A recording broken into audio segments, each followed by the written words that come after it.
სრულებითაც არ მივიჩნევ მე თქვენს კითხვას არაკორექტულად. რატო დაარქვით ამ კითხვას არაკორექტული, არ მესმის.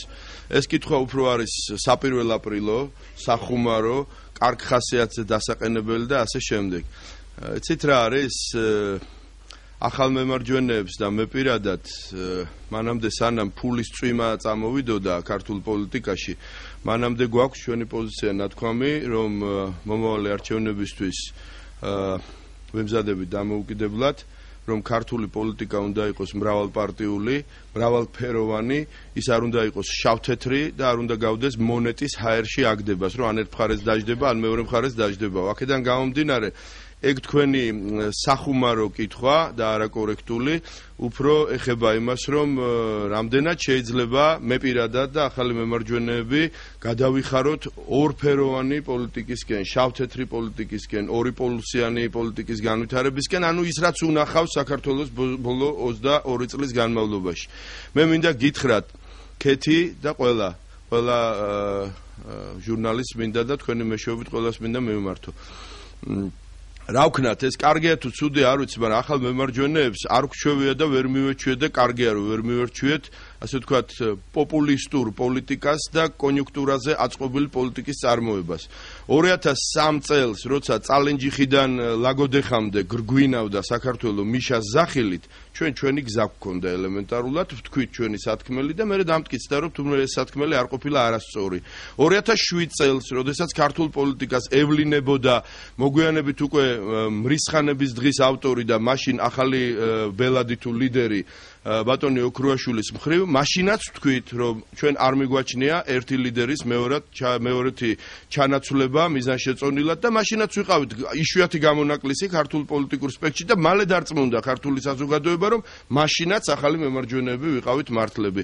დღეს, როცა ბევრისთვის პოლიტიკა ბრუნავს ერთი ადამიანის გარშემო, ასე ვთქვათ, ღერძი არის ესეთი ადამიანი და როგორც დედამიწა ბრუნავს ღერძის გარშემო, ქართული პოლიტიკაც თითქოს და ბრუნავს მის გარშემო და რაღაცნაირად სოლოლაკში ამოდის მზე და იქვე ჩადის ბევრისთვის, ახალი მემარჯვენეებისთვის ეს ასე არ არის და ჩვენ ვფიქრობთ, რომ ქართული პოლიტიკა უნდა იყოს მრავალფეროვანი, მრავალწახნაგოვანი, უნდა იყოს მრავალპარტიული და მრავალპარტიულმა პოლიტიკამ უნდა შვას მართლა ჯანსაღი დემოკრატია.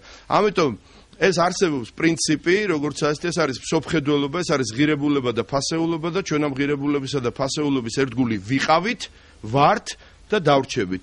რაც შეეხება ფულის დოზებს, ჩემს ახალგაზრდობაში იყო ხოლმე ესეთი გამოთქმა თბილისში, ცოტა ესეთი რაღაც ქუჩაში გამოყენებული გამოთქმა იყო, უფრო არ მოჭრილა იმდენი ფული, რომ მე ეს გავაკეთო. არ ამგონია, რომ აქ ფულის გაზომვებით მოხდეს პრინციპების შეცვლა. მამკა ბოლო კითხოს დაგისვათ საკითხი გეჩქარებათ. გუშინ იყო ბიძინა ივანიშვილის კოალიციის პრეზენტაცია გუშინვე დავით გამყრელიძემ გააკეთა განცხადება და ამასთან დაკავშირებით და იგივე ბედი უწინასწარმეტყველა ამ კოალიციას, რა ბედიც ჰქონდა გაიზიარეს დაუშვათ თავის დროზე ალიანსმა და მსგავსმა პოლიტიკურმა გაერთიანებებმა.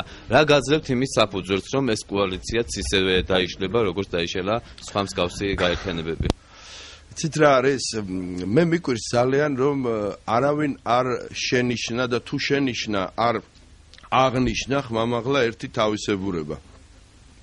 ყველას კარგად გახსოვთ პოლიტიკური ერთობა, ესეთი ვთქვათ, ფორმალიზებული პოლიტიკური ერთობა ალიანსი საქართველოსთვის. და ყველა ხედავთ დღეს ქართულ ოცნებას.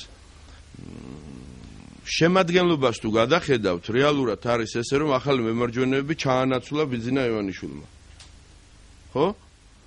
აქედან გამომდინარე, როდესაც დათო გამყრელიძე ამბობს ამას, რომ დაუშვათ უწინასწარმეტყველებს თუ როგორც არის, რომ ის დაიშლება, ჩვენ ამაზე გვალაპარაკებს ჩვენი გამოცდილება, ჩვენი დაუშვათ გარკვეული განვლილი წლები, არსებული პოლიტიკა და ასე შემდეგ და თქმა იმისა, რომ გარანტი არის დაუშლელობის გარანტი, გუშინ ასეთი არგუმენტებიც მოვისმინე, რომ დაუშლელობის გარანტი არის თვით ბიძინა ივანიშვილი და მისი ავტორიტეტი და მისი პოლიტიკური რეიტინგი, მე ამაზეც მინდა ჩემი აზრი ვთქვა, რომ 5 ოქტომბერს გაკეთებული განცხადებისა და უпростоრეთ ასე ვთქვათ გამოშვებული ნიუსისა და 7 ოქტომბერს გამოქვეყნებული პირველი განცხადების მერე უკვე დაიწყო საუბარი ბიძინა ივანიშვილის მაღალ პოლიტიკურ რეიტინგზე.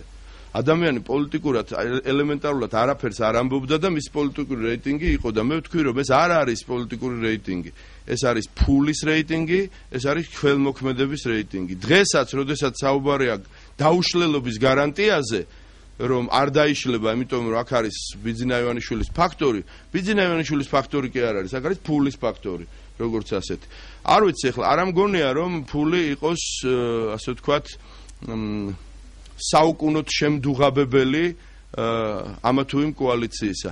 მე ნამდვილად არ მინდა რომ რაღაცნაირად სურვილად იქცეს დაშლის მომენტი, ან რაღაც ცუდი უწინასწარმეტყველო, ან რაღაც ვუსურო მით უმეტეს, მაგრამ ერთი არა მინდა და მეორე რა იქნება.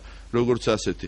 როცა არჩევნების ვადებზე იყო ლაპარაკი, მე მაშინ ჯერ კიდევ 6 თვის წინ ვამბობდი, რომ 99%-იანი სიზუსტითა და ასე ვთქვათ, გარანტიით გეუბნებით მეთქი, რომ არჩევნები ჩატარდება 2012 წლის ოქტომბერში. და ამბობდნენ, რომ ახლებს ეგრე უნდათო. ახლებს ეგრე კი არ უნდათ, ახლებს ეგრე არ უნდოდათ 2006 წელს, როდესაც კონსტიტუციაში ცვლილებები შექონდათ, ჩვენ ჩხუბობდით ერთადერთი პარლამენტში, რომ ოქტომბრამდე არ გადაწეულიყო არჩევნები, მაგრამ ერთი არა მინდა და მეორე რა იქნება რეალურად ჩვენი გამოცდილებიდან, ანალიზიდან და შეფასებიდან გამომდინარე.